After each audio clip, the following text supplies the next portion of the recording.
Court যে নির্দেশ দিয়েছে আমার ধারণা খুব যথাযথ সিদ্ধান্ত দিয়েছে। সিবিআই তদন্ত করছে তো করছে, মাসের পর মাস বছরের পর বছর যাচ্ছে, কিছুতেই ঠিক জায়গা মতো গিয়ে ধরছে না বা ধরতে পারছে না। কেন? এক্সপার্টাইজের অভাব। কোর্ট আজকে কার্যত ফ্রি হ্যান্ড দিয়েছে, নাম করে বলেছে দেশের মধ্যে দেশের বাইরে সরকারি বেসরকারি যে কোনো প্রফেশনাল সংস্থা প্রয়োজনে সাহায্য নিক।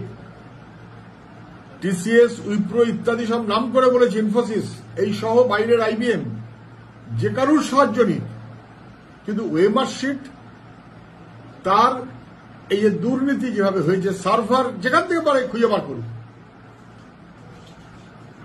এথিক্যালি যারা কাজ করে, যেভাবে কাজ করে, প্রাথমিক শিক্ষা পর্ষদকে খরচ দিতে হবে, কিন্তু তদন্তে খুঁজে বার করতে হবে। আমার ধারণা যথাযথ, কারণ আমাদের ছেলে মেয়েদের জীবন নিয়ে ছিনিমিনি খেলা হয়েছে। টাকার বিনিময়ে চাকরির নাম করে নেতারা পকেটে টাকা ভরেছেন, আর যুবকের জীবন সর্বনাশ করা হয়েছে। ফলে কোর্ট আজকে ফ্রি হ্যান্ড দিয়েছে সিবিআইকে। আর যেন সময় বেশি না লাগে, এতদিনেই করা উচিত ছিল সিবিআই এর। রাজ্য সরকার করেনি, সিবিআই করেনি, আমার বাধ্য কোর্টকে বলতে হচ্ছে। যথাযথ।